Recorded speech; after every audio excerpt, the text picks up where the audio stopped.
I assure you that what you will observe is a vast wasteland. Try and channel it.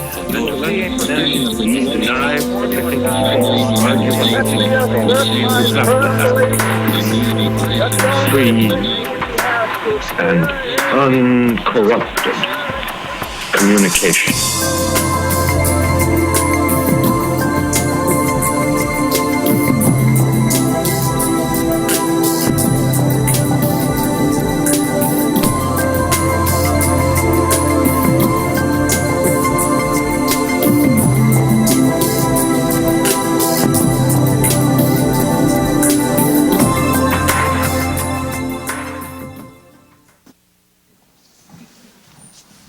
Good afternoon. It's a pleasure and an honor to be here.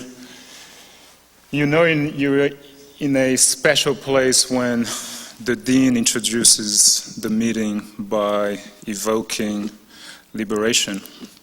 You know you're in a weird place when Dr. Lipsitz introduces Dr. Tricia Rose to start our dialogues.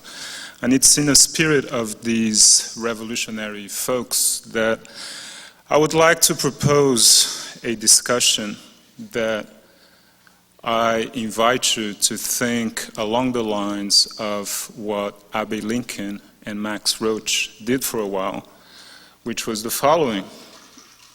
Abe Lincoln would scream and Max Roach would play. In that scream and in that playing, I think, are embedded the restrictions and the possibilities of liberatory politics that taken into account what I think is the unique character of the black experience in the African diaspora. In other words, that screaming and that playing remind us of the fact that a discussion of the full impact and dimensions of racism, anti-black racism, require an engagement with the concept of genocide. And in this regard, I'm doing nothing but following the footsteps of several revolutionary black folks of yesterday, today, and hopefully tomorrow. The argument that I want to propose takes into account distinct racial formations. I will briefly talk about Brazil, and I will briefly talk about the United States, after which I will invite Dr. Clyde Woods for an unrehearsed, improvised, and hopefully productive staged dialogue. I was just asked a few minutes ago what's common about Brazil and the US. What's common about the Brazil and the US is that both nation states are unmistakably characterized by a deep and unrelenting anti-black genocidal condition. The contemporary contradiction that I think we're all dealing with is the fact that while many liberals and conservatives claim and defend the declining significance of race, and that leftists, in Brazil especially, see race as an epiphenomenon of social class, at the same time that these processes are taking place, there is a documented increase in levels of discrimination, marginalization, and indeed premature deaths of black folks throughout the African diaspora. In order to approach this dilemma and suggest a few possibilities grounded on my ongoing collaboration with revolutionary, liberatory black organizations in Brazil and in South Central LA, I'd like to go back to a legal framework that I think gives us possibilities for a new grammar and a new way of addressing multiracial progressive politics. And what I have in mind is the UN's 1948 definition of genocide as codified by its General Assembly of 9th of December of 1948. I'm briefly going to read this definition, and I promise this is the only thing I'm going to read and move on. According to the UN General Assembly, genocide is, quote, any of the following acts committed with intent to destroy in whole or in part a national, ethnic, racial, or religious group as such. A, killing members of the group. B, causing serious bodily or mental harm to members of the group. C, deliberately inflicting on a group conditions of life calculated to bring about its physical destruction in whole or in part. D, imposing measures intended to prevent births within the group. And E, forcibly transferring children of the group to another group. Except for E, perhaps, there is documented and overwhelming evidence for all the other processes taking part, at least in the United States and in Brazil. And just to give you the heads up on where the debate is, or at least where my position regarding the debate around genocide is, I'd like to emphasize that the discussion around intents, I find it to be useless. And indeed, following well-known scholars and activists working on genocide, what should really matter are the results of genocidal practices rather than the intents that produce those results. Furthermore, if you take into account the fact that we live in highly bureaucratized and impersonal state bureaucracies, it becomes very difficult, if not impossible, to locate one person or a group of people that can be unmistakably associated with the intent to cause genocide.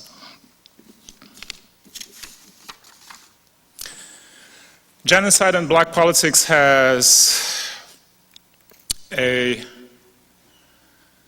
compelling story in the US. What I have in mind is 1951 publication by the Civil Rights Congress, spearheaded by William Patterson, called We Charge Genocide. And in that publication, which interestingly was difficult to find at the University of Texas in Austin, but I finally got a hold of one copy at the law library, and upon a close reading of that book, one could conclude that the definition put forward by the Civil Rights Congress and by William Patterson is two-pronged. On the one hand, genocide, there is a multifaceted phenomenon. So while in the 1950s, of course, lynchings and everyday acts of brutality resulting in the deaths of black folks were central to its definition, they were not the totality of it. Genocide also implied segregation, implied discrimination in the workplace, and implied a general sense of the lesser value of black life vis-a-vis white life in this nation state.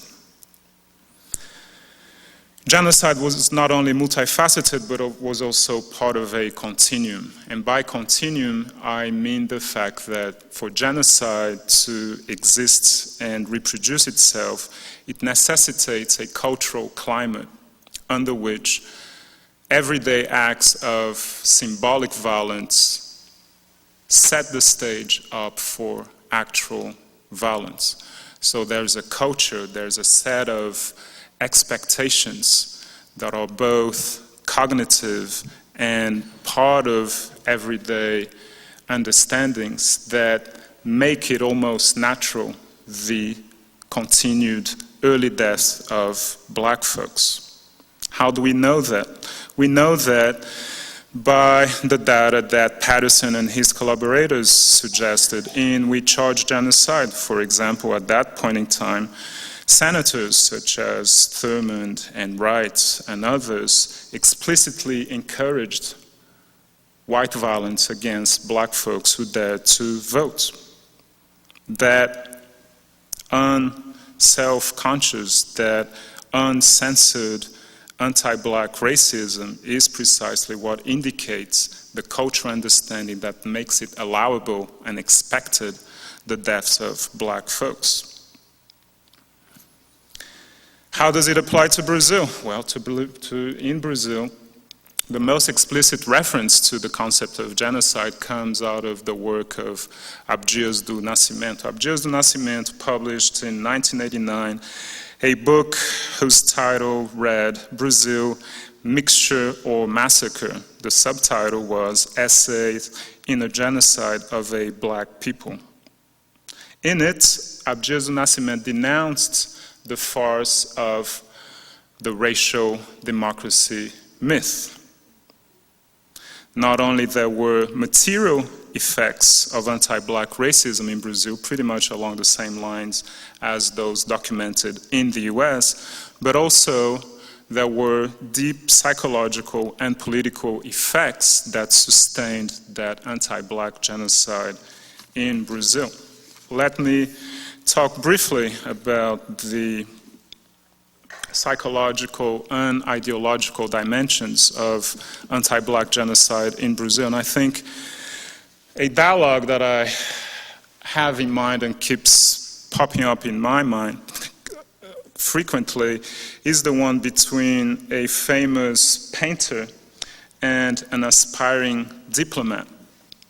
And that aspiring diplomat was asking this famous painter how he overcame his various material difficulties, to which he responded, well, when I was black, things were hard, but these days, now that I've made it, I think that the world looks much better, and I would encourage you to lift yourself up by the bootstraps so that you can get out of that black worldview and condition. Here is encapsulated the notion that racial democracy ideology allows for the transcendence of the black condition.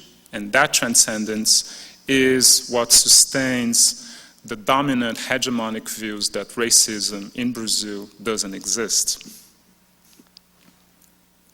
The other interesting aspect about Brazil's racial democratic polity is that we Brazilians exercise our creativity often via what I call discourses of color.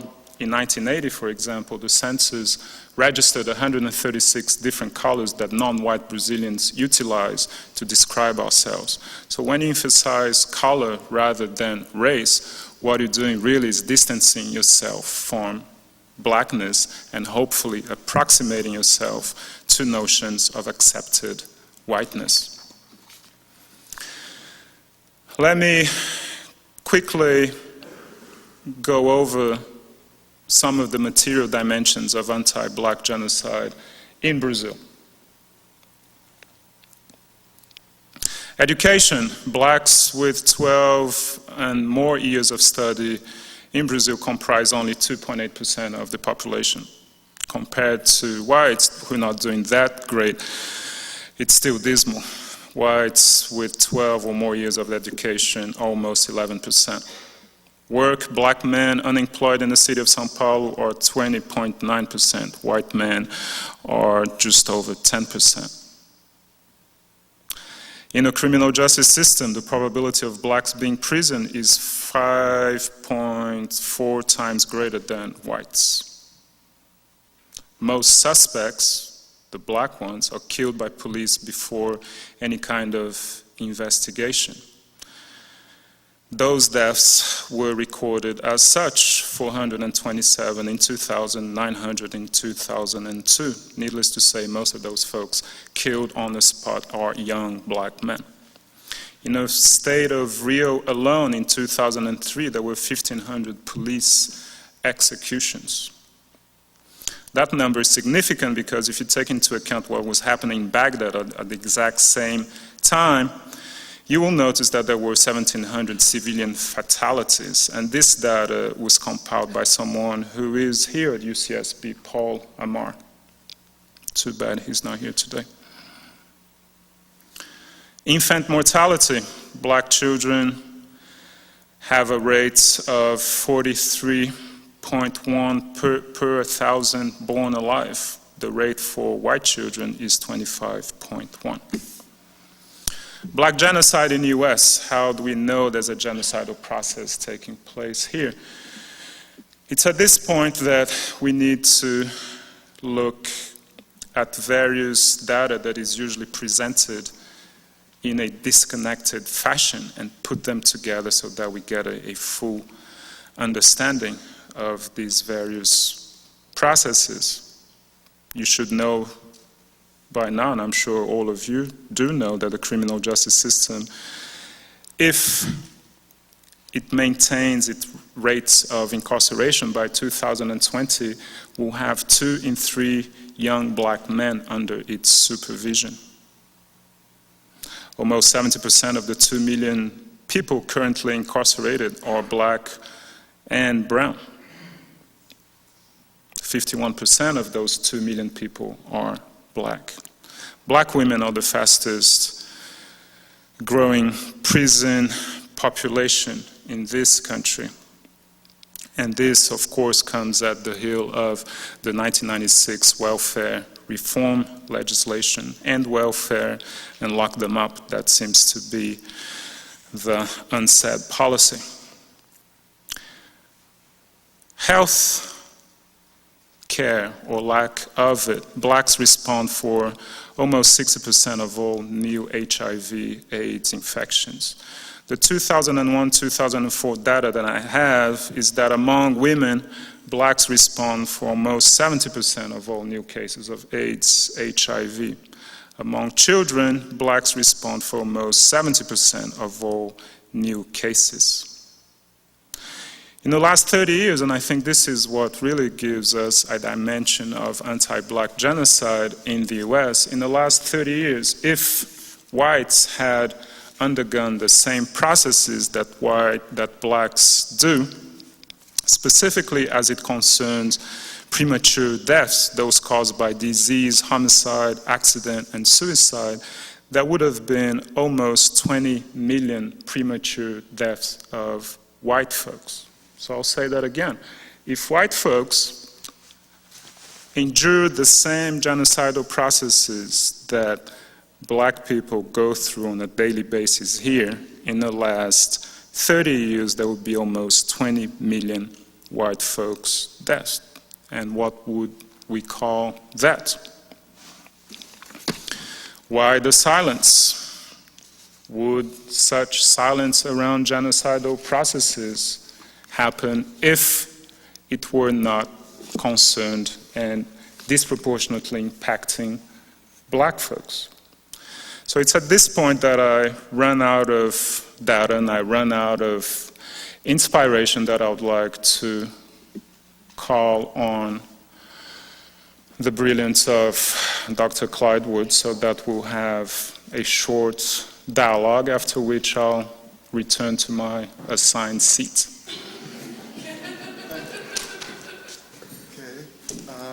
Am I Abby Lincoln or Max Roach? It doesn't matter? It doesn't matter. Am I supposed to scream now? If you want to. Okay. Yeah, this is a difficult question Joao has raised, and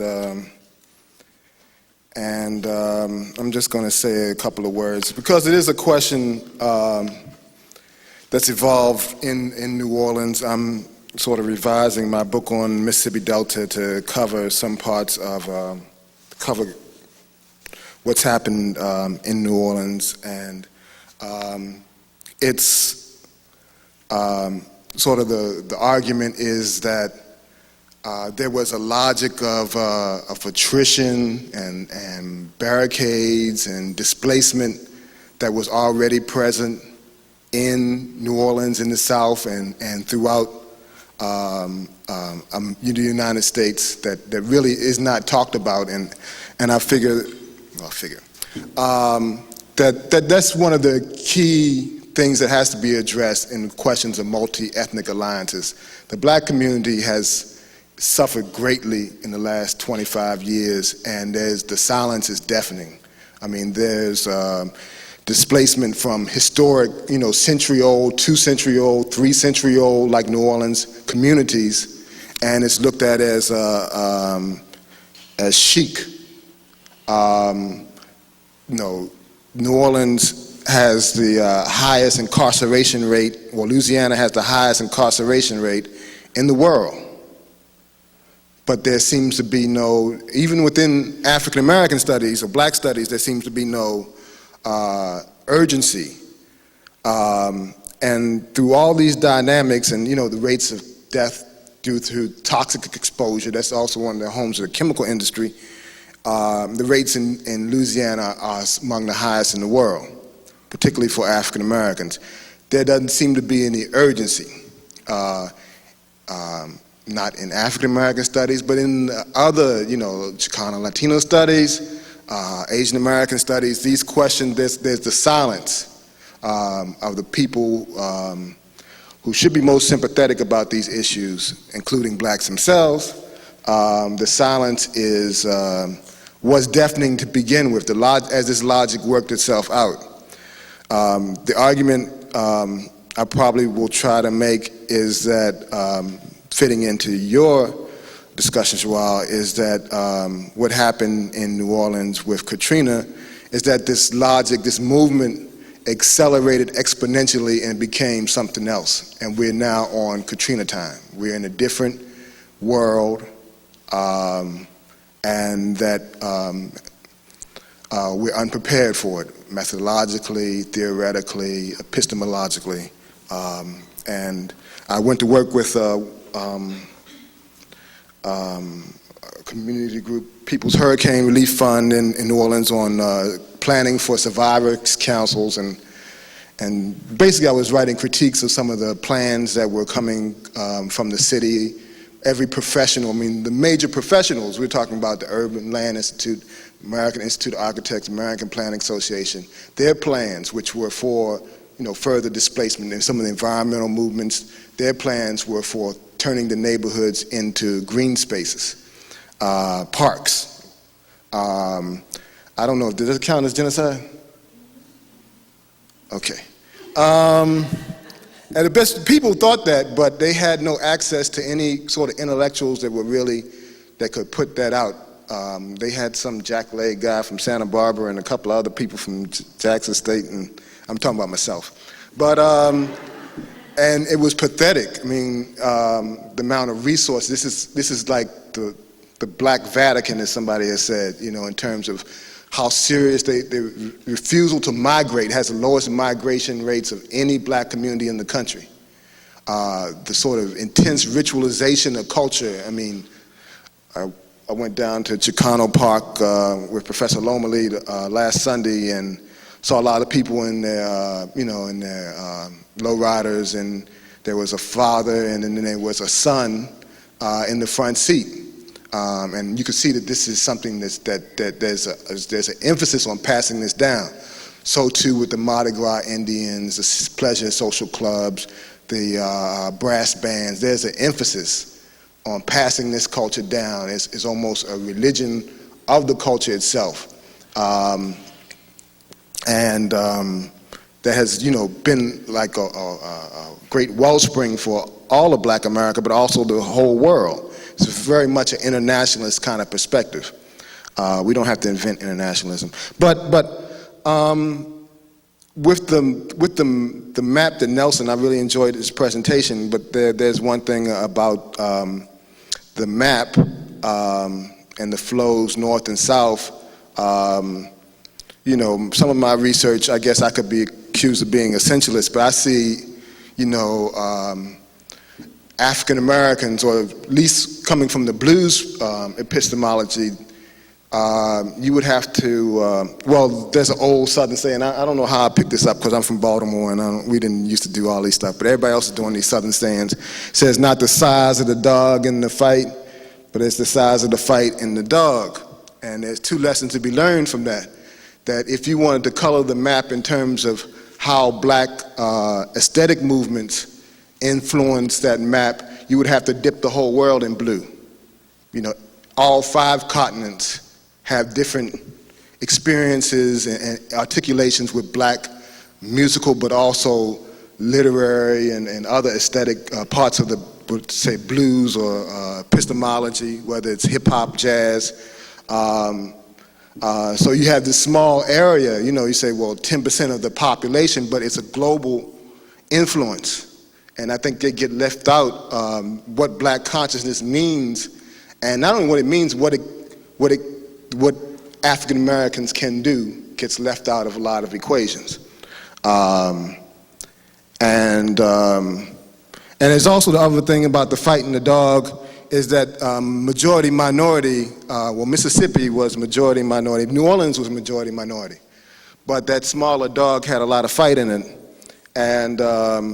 And you see that even though whites were a serious minority in the planter class and associated whites in Mississippi Delta,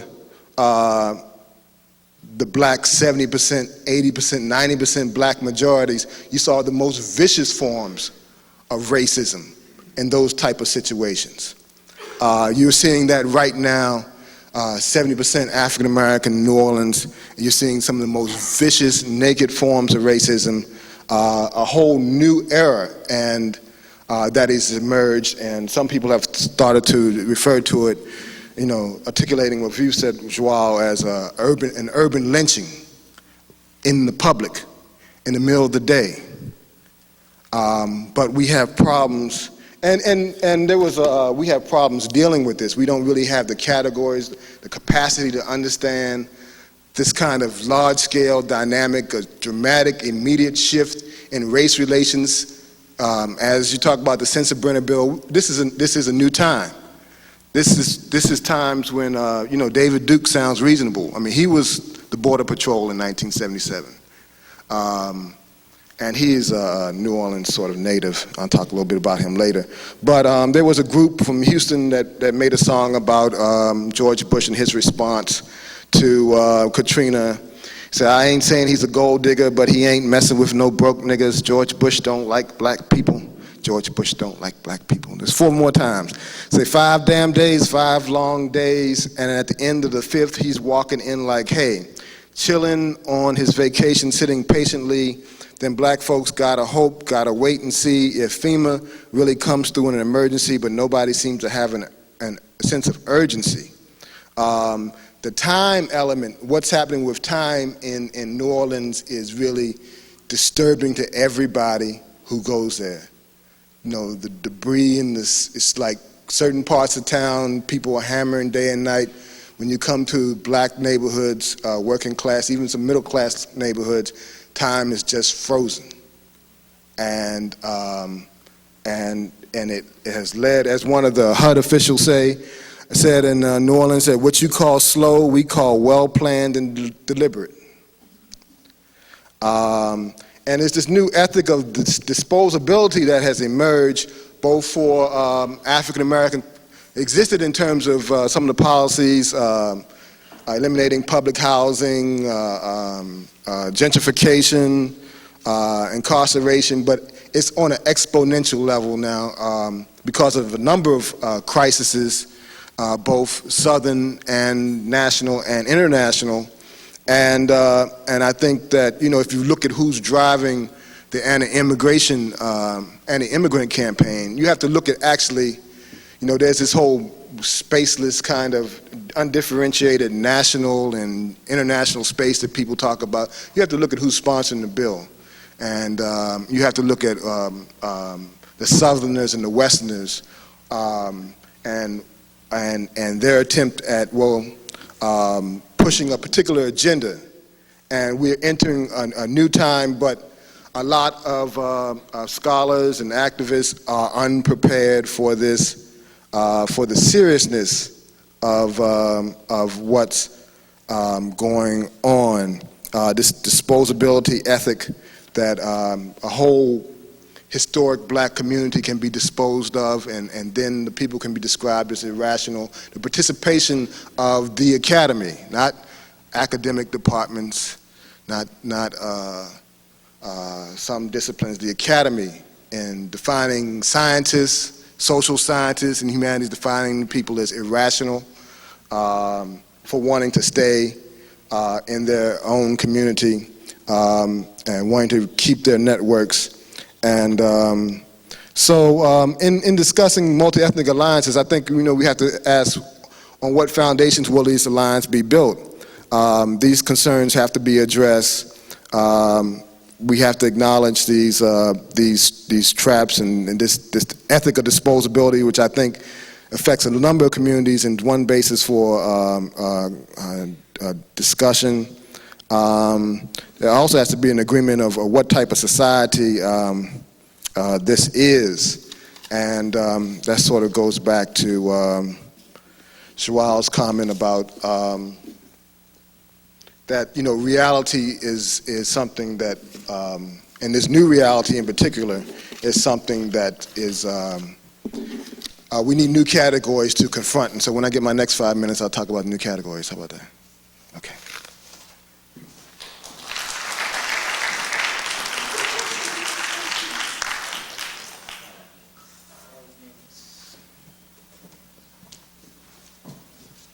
So 5 minutes to conclude.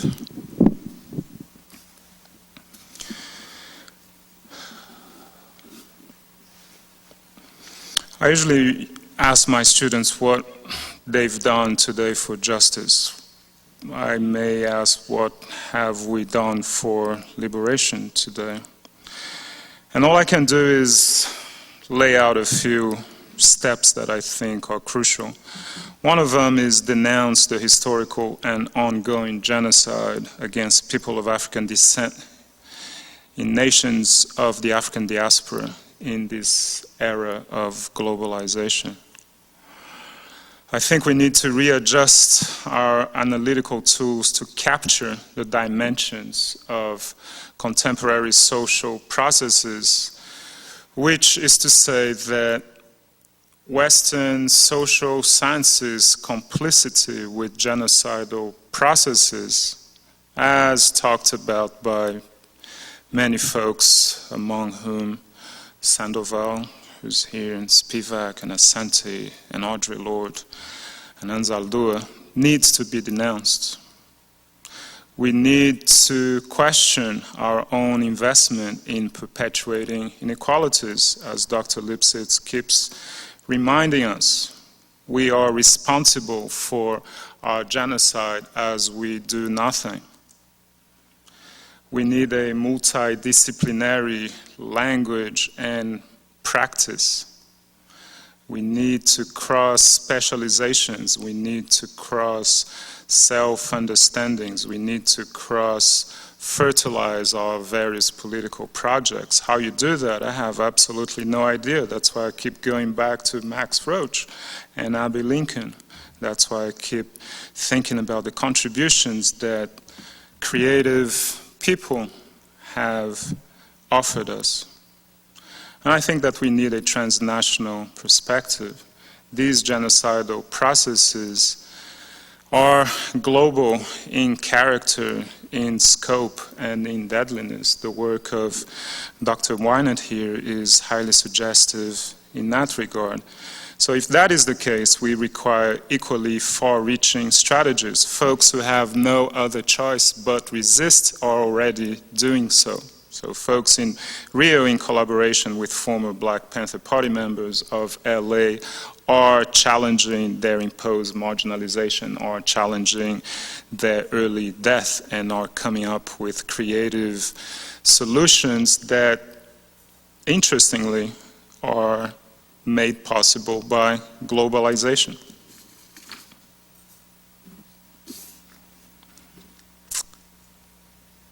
what are some of the black prints for emancipation and revolution that I feel and see among creative black folks? One is what I would call a cultivated vulnerability that can be heard in the singing of blues, that can be heard in performance of creative jazz, that can be felt among all of those people who constantly question their given parameters of action and thought. So how do you become aware of your limitations? By cultivating vulnerability. Decolonization is a practical and theoretical endeavor, as all the presenters have made clear this far. So how do we come up with a notion of blackness that's divorced from hierarchies, that's divorced from the market, that's divorced from the state? The other day I was having a long conversation with Dr. Joy James coming back from New Orleans, and I just realized that today the notion of a black hippie is as difficult to come up with as are these notions of blackness divorced from the market, from hierarchies, from heterosexism, from homophobia. So we need to engage in already existing rebuilding efforts. Rebuilding literally, as we are doing in New Orleans and other inner cities of the African diaspora. And it's interesting, just as a sideline, I was comparing photographs of post-Katrina with photographs of the post-hurricanes that swept the Atlantic coast of Nicaragua. They look very similar. The difference is that in Nicaragua, the Cuban arrived, and 2 weeks later, Bluefields was functional again. It's been 9 months at least, right, since Katrina, and still no light, still no drinking water, and still a dead person's land. And I think that as we recognize and challenge our distance from the initiatives taken up by those folks who have no choice but resist and come up with new strategies, we need to locate those urgent places of struggle and lend our colonized at that skills to what they may be worth. Greetings at the end of a pretty long day. I won't be too long.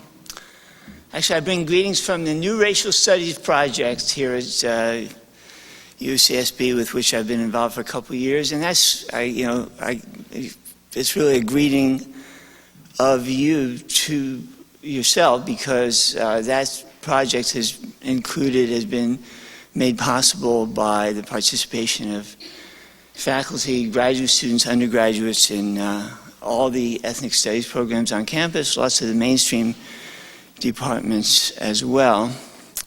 And I want to draw your attention to another symposium that the New Racial Studies program project, along with the MCC and Dean Oliver and quite a few other people, are sponsoring in just a couple of days here on campus, and that is the Kaya with flyers, my angel, thank you.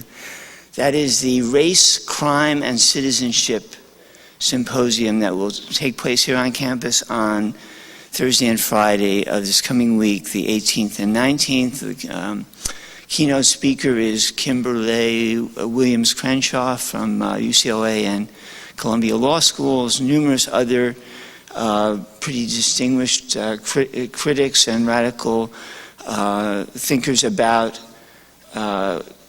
race and crime and citizenship, and also numerous organizers and people who are trying to work on overcoming the disenfranchisement of ex-felons, the discrimination against ex-felons and so on, including people from the National Hire Project and the All of Us or None organization. So please try to attend that if you can. I'm also honored to be on the panel with this group of people. As a sort of a mini Brazilianist myself, it's great to finally meet João, whose work I know a little. Raul is a graduate of the infamous HISCON program, as I am, and Clyde Woods is an incredible addition to our campus. Gisela is, well, I'm affiliated also with Chicano Studies and Black Studies here, so lots of connections. Now, what did I want to say about all this? Space. This is supposedly this is, in fact, a panel on space. Now, we think of space as a geographic thing, of course, but as it's already been recognized, there's such a thing as political space as well. It's the nature of racial regimes, of this racist regime, to organize political space racially. And I think it's worth talking about that for a moment. And this is, I guess, a little bit of an effort to be a real discussion and try to pull some of these things together, and particularly pulling together some of the issues that are involved in doing new alliance work around race on campus, around racial studies, new racial studies, etc. That's what we're all about here today. It's just amazing to be part of a conference that pulls together the different ethnic studies programs in an effort to achieve an overarching perspective. Really important. We've come a long way. We have a long way to go as well, of course. Well, a racial regime is an idea that is really worth thinking about for a moment. A regime, we don't think of our government. Our state is a regime. Regimes are, the Castro regime or something like that. That's how our mainstream media, our political leaders, so-called, talk about regime. But really, we have a regime, too. We have a hegemonic racial regime. The U.S. and much of the world has always been characterized by that. And then, of course, racial hegemony extends quite far. It goes quite deep inside of all of us as well. We're all faced with hegemony on the inside as well as on the outside. But there's a lot of space outside a racial regime, and I think that's something that ethnic studies can think about, is thinking about dealing with. New racial studies is thinking of dealing with.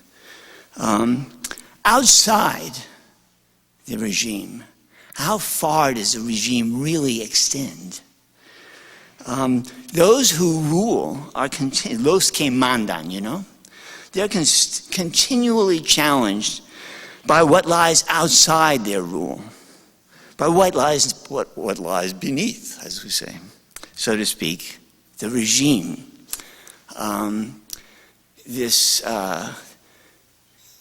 last billboard that Raul was talking about, it echoes a major struggle that's going on in this country with Samuel Huntington's new book, Who Are We? The fear of Mexifornicization, I don't know, Mexiphonia, the book by Victor Davis Hanson, the fear that Anglo-conformity will finally somehow, at the end of everything, be eroded.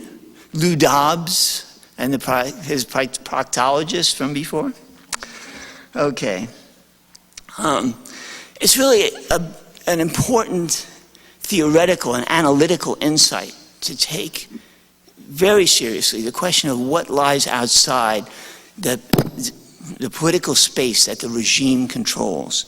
That's the big insight of subaltern studies. And by the way, there's another subaltern studies coming on this campus in the next few days too, a conference on subaltern studies.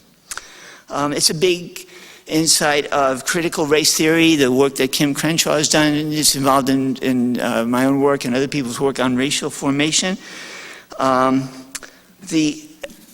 This question of what can't they control, what is going on outside the regime, It's the regime versus self-activity that's at stake in racial politics. And that's something we really have to think about as a major area that we need to research, think about, apply to our own work. All of our own work is already about this in a lot of ways. All of the presentations echo this question, the self-activity of artistic production, the self-activity of right to return movements in New Orleans, the self-activity of a vast mass movement largely driven from below, being created on the ground for immigrant rights. And it's amazing, I know many of you are listening to the LA talk radio stations. I find it amazing to listen to those stations, to listen to El Cucuy and El Pingüino and all these other people. I mean, my Spanish is enough that I can sort of manage that. And everything is being debated. Everything is being debated.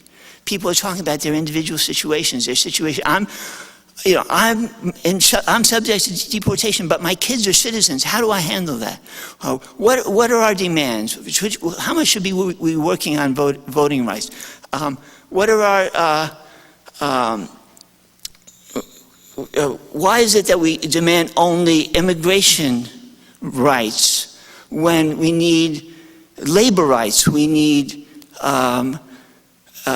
union rights, et cetera, a whole series of questions coming up, and really, I think, freaking out from everything I can read and find out. Totally freaking out the owners of these stations, who are basically Republicans. Univision, if I'm not mistaken, is controlled by 20% interest of Clear Channel.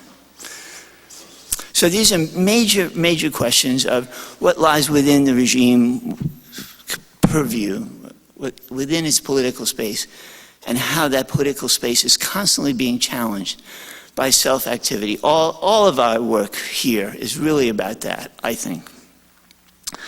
Now, the racial regime versus self-activity, state and sovereignty versus sociality and collective imagination. With this set of contradictions in mind, with this dialectic in mind, with this idea of political space in mind, then I think that begins to summarize, it begins to integrate, it's already well advanced in practice, I'm just describing it, what we're trying to do in ethnic studies and racial studies, what's really new in the 21st century about studying race. And then I just want to end with the question of what are our tasks given this situation? Clearly, our tasks are about alliances. The fact that alliance is the key theme here is totally important. Alliances among ethnic studies and race-conscious, progressive, mainstream departments as well. I mean, we've had people who want to talk with us about new racial studies who are working on ethnic cleansing in Soviet Central Asia or something like that. I mean, that's relevant. Ethnic cleansing is definitely relevant. And it's not really only the university. Well, it's not really ethnic studies only that we're interested in. We're really interested in consolidating our position in the university nationally and maybe even globally, but think about nationally, because the university is one space that even today, one mainstream institutional space that even today the ruling racial regime does not fully dominate. In other words, this is still a space, a legacy of the movements of the 60s that we've been talking about, maybe somewhat negatively at some times and not without reason. But the positive legacy is that the university, with all its limits, all its integrated sides, remains a political space that ethnic studies, that racial studies, that awareness about race, that anti-racism can, with lots of problems, largely still flourish in. One of the only mainstream institutions that is that way. I mean, compare it to the Spanish-speaking talk radio stations. That's really subversion when that starts to happen with El Cucuy. But not, I mean, there's still subversion here too. It's a conflict. But I think the important thing that we have to see as a task that we have in the university is to consolidate a strong anti-racist point of view that encompasses our differences, that doesn't try to homogenize all our differences, that encompasses a range of positions that we can understand as progressive, that encompasses, obviously, intersectionality positions, encompasses critiques of homophobia and sexism and so on, and links to the labor movement, all the things that people know already, but that can articulate a progressive anti-racist voice in the mainstream, because that doesn't exist now. I mean, it's hard to get on the radio, on TV, to talk about what's wrong with colorblindness. Colorblindness, that's what's progressive, you know? So the university represents a kind of a major potential national think tank, or a setting for an anti-racist think tank. I think that's our task in this conference, in a way, and in our work in more general terms. Doing that work will involve challenging racial despotism and posing real democracy, what George Lipsitz has called, what Angela Davis has called, abolition democracy, as an alternative to the kind of democracy that we have that is actually concealing a tremendous degree of despotism, a tremendous degree of dictatorship, of unequal practice, of violence vis-a-vis peoples of color. It will involve, again, this is all stuff we're already doing. It will involve recognizing our differences around class and gender. It will involve recognizing the tremendous crisis that ethnic studies is in, a crisis that, yes, is about class differences within ethnic studies and within the beneficiaries of ethnic studies and the beneficiaries of affirmative action, as John Park was talking about before. Let me say one thing really quickly about that. Before we condemn all the middle-class people who have benefited from affirmative action and from ethnic studies, let me take note of the long-standing analysis that exists in the sociology of race and other places about quote-unquote black bourgeoisie or other bourgeoisie within other middle class, more privileged people within communities of color. It's a major question for the racial regime to continually cement the loyalty of the upper strata of minority, so-called minority or people of color communities. Major question. When they lose that, they really lose something. This E. Franklin Frazier talked about that. Other people talked about that. So it's not so bad. It's not entirely bad to be educating more middle-class people. You know what I'm saying? What we really need to do is help them, push ourselves to an anti-racist position, to not write them off. Another major question, and I'll end on this, is the contradictions of nationalism in the present as experienced by ethnic studies movements, ethnic studies departments. Ethnic studies in the university arose from nationalism in many, many ways, and I by no means am repudiating that nationalist impulse. that nationalist analysis. It's totally crucial. We couldn't understand Joao's genocide question, for example, without having some sense of diaspora, global nationalism, that kind of thing, pan movements, pan-African, pan-Asian, pan-ethnic movements, all that kind of stuff, links to nationalism. But at the same time, we're at a different moment, given the kinds of transformations that have occurred in the demography of the United States, immigration, post-1965 transformations, majority-minority tendencies, et cetera, et cetera. We're in a different moment. So you get a situation in which in UCLA or someplace like that, where they finally get the Cesar Chavez Center, after hunger strikes and after sit-ins and everything, and it's a clear Chicano-oriented program, and then here come the Hondureños and the Ecuadorians and the Nicaraguenses and so on. Que viva la raza. And that's a contradiction. I'm not taking the side of outright hardcore Mexican nationalism or Chicano nationalism that says, hey, we were here when UCLA was just a sheep pasture.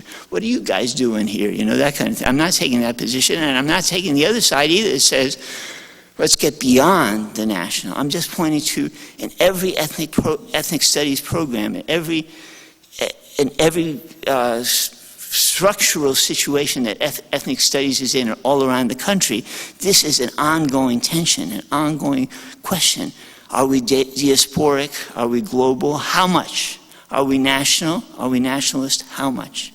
These are open questions that have to be debated. And it's not just about Latinos, it's about Afro-Caribbeans, it's about Asian American pan-ethnicity. It's about indigenismo versus Native American, North American, Native Americans. It's everywhere. So that's just one of numerous contradictions, along with class and along with gender, that we need to discuss and debate and move toward being able to encompass in our work. And when we do that, it's not taking one side or the other. It's recognizing the variety within. Thank you very much.